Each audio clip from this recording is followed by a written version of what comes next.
There was a time where the renaissance of city builders was making a statement in a big way. I don't just mean a few games, but after Banished did such a good job of popularizing the historical genre, many really did start to pop up. Manor Lords being perhaps the biggest of successes, Farthest Frontier being closely following, and Ostriv sort of in the corner doing its own thing. But hey, there was another one that I actually spoke quite a lot about upon the lead to its launch, one that really caught people's attention, and I think it's safe to say we were all pretty excited for what was to come.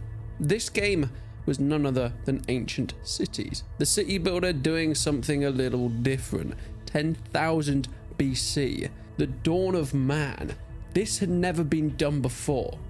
Okay, actually there was a game called Dawn of Man, but that ruins my already weak point. Can we ignore that one? Because of this, there was a good amount of following for the game though. This was before the game was even released, and it even had quite a successful Kickstarter campaign, garnering over 125 euros as opposed to the 100,000 that was initially asked for.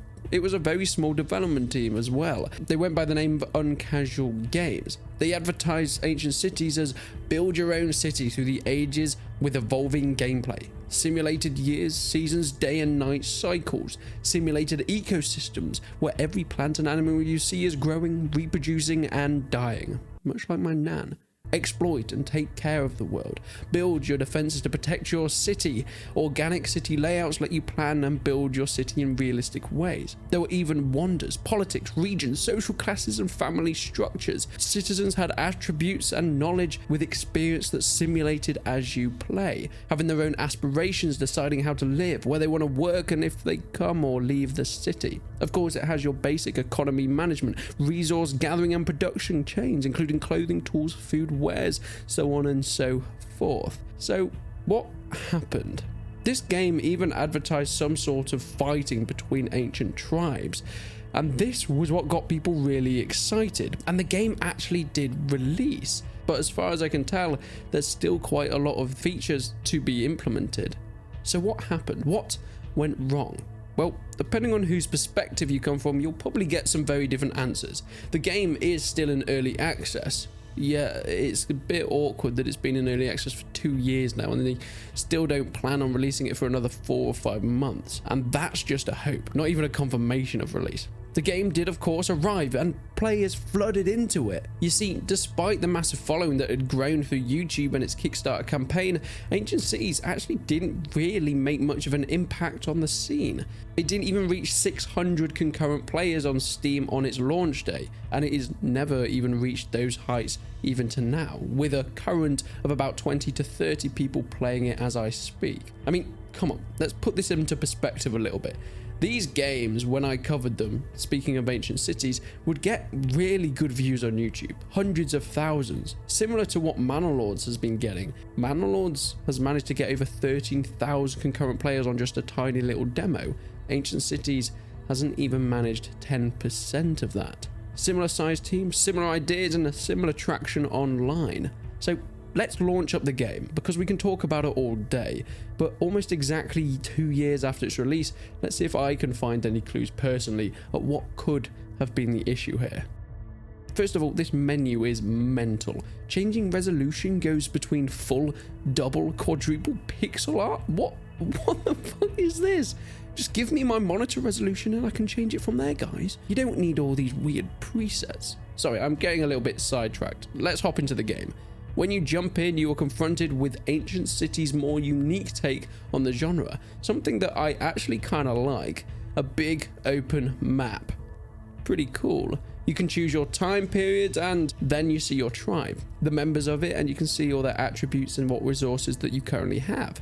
We don't like our starting position? That's fine. We can migrate somewhere else, somewhere with maybe more resources, or even near a river if we want to go down that route. I think it's actually a really nice touch, trying to convey that roaming nature of the peoples at the time, and something that most city builders don't do. You can have something like a RimWorld where you can point to certain areas of the map that you want to settle in, but there's not a full migration system that can let you move around during the game. But we settle down and we're introduced to, what the hell is this? Did they code this thing in Microsoft PowerPoint? Yeah, this lag isn't just loading in, by the way. This is a constant through the whole game. It lags to hell. Also, speaking of loading in, the game took literally 5 minutes to boot up on an M.2 SSD. I'm not even joking. It does say that it would probably take longer the first time, but 5 minutes for a game launch? Come on, this is 2022. Back to the FPS though, it's terrible. Admittedly, I'm not playing this on my main PC, I'm playing it on a laptop, but this laptop has the latest Ryzen 7s and a 3070.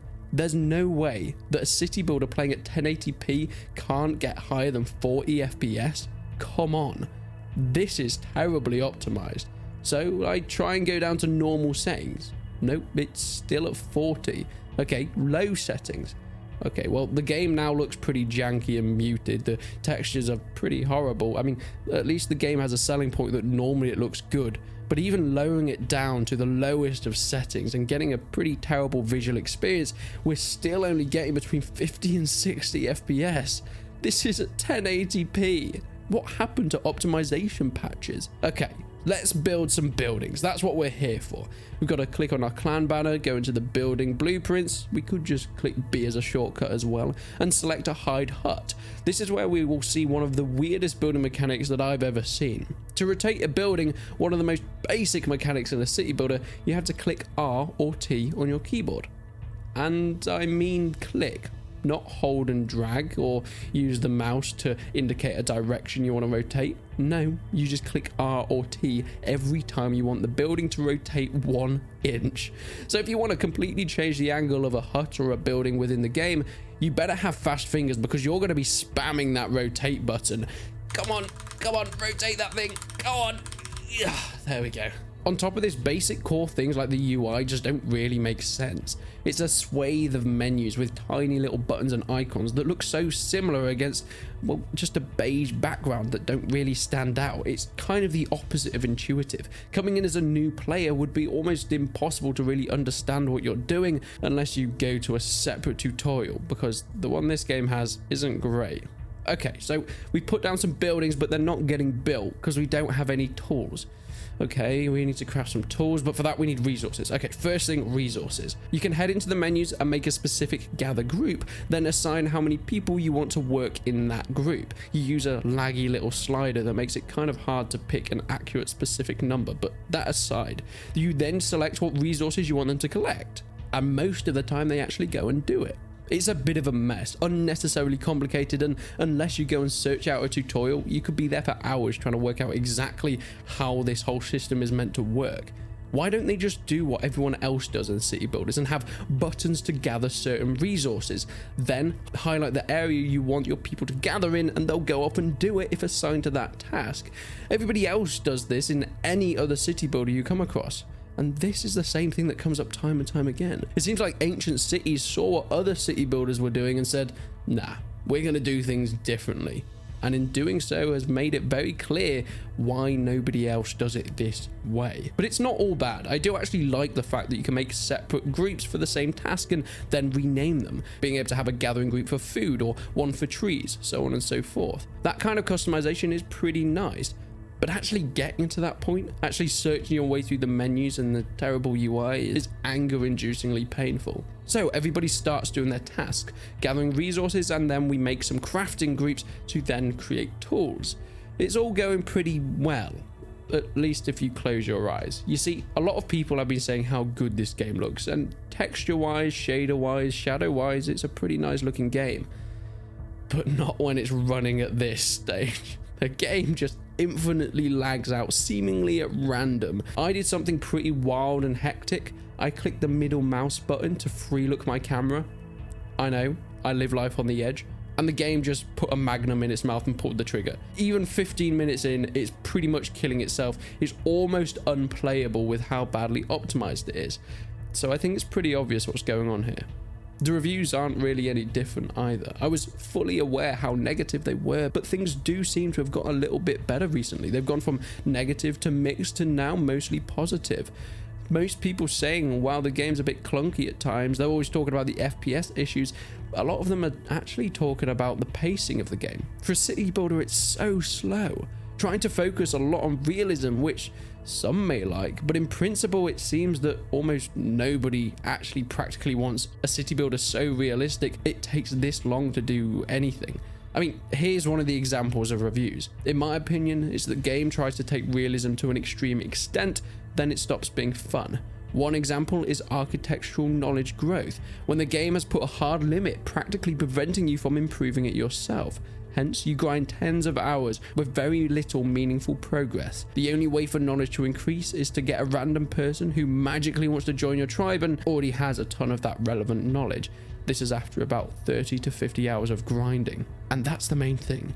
Grinding in a city builder is one of the last things you really want. The game in general is still in active development. As mentioned, we're still in early access with a hoping release in March of 2023.